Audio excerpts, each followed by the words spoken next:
ఈరోజు మనము సోరియాసిస్ అంటే ఏంటో తెలుసుకుందాం. ఈ సోరియాసిస్ అనేది చర్మ వ్యాధి. ఇది ఒకరి నుంచి ఒకరికి రాదు. ఇది ఆటోఇమ్యూన్ డిజార్డర్ కింద చూస్తాం. ఇది సోరియాసిస్ ఎందుకు వచ్చింది అనేది ఖచ్చితమైన కారణాలు తెలియదు.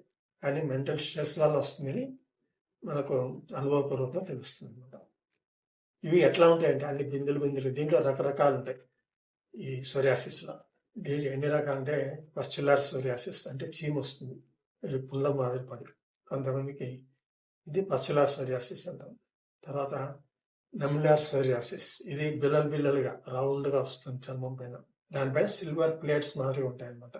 చేప పొలుసు ఎట్లుంటుంది అట్లా. అది ఇచ్చింగ్ లైట్గా ఇచ్చింగ్ ఉంటుంది, గోకినప్పుడు పొట్టులు వేసిపోతుంది. ఇది దీని ప్రత్యేక లక్షణం. తర్వాత ఈ ఎగ్జిమాలలో సొరియాటిక్ ఆర్థరైటిస్ ఇంకొక రకం. దీంట్లో సొరియాసిస్ చర్మవ్యాధితో పాటు మోకాళ్ళ నొప్పులు వస్తుంటాయి, కీళ్ళ నొప్పులు వస్తుంటాయి. దీన్ని సొరియాటిక్ ఆర్థరైటిస్ అంటాం. సో ఇన్ని రకాలుగా మనం సొరియాసిస్ని గమనించవచ్చు. వీటి కారణం అన్నిటికీ ఒకటే, మెంటల్ స్ట్రెస్. దానికన్నా ప్రత్యేకమైన ఈ పర్టికులర్గా ఇది కారణం చెప్పలేదు దీంట్లో.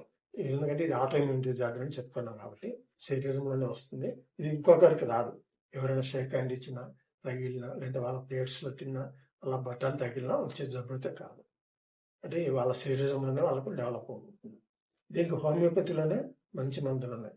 మిగతావి ఎన్ని మందులు అంటే మళ్ళీ తిరిగి వచ్చే అవకాశం ఉంటుంది. హోమియోపతిలో మంచి మందులు ఉన్నాయి, సైడ్ ఎఫెక్ట్స్ ఉండవు, సేఫ్ అనమాట. ఎవరికైనా ఈ ప్రాబ్లం ఉంటే మీరు ఈ నెంబర్కి కాల్ చేసి అపాయింట్మెంట్ తీసుకోండి. నమస్తే.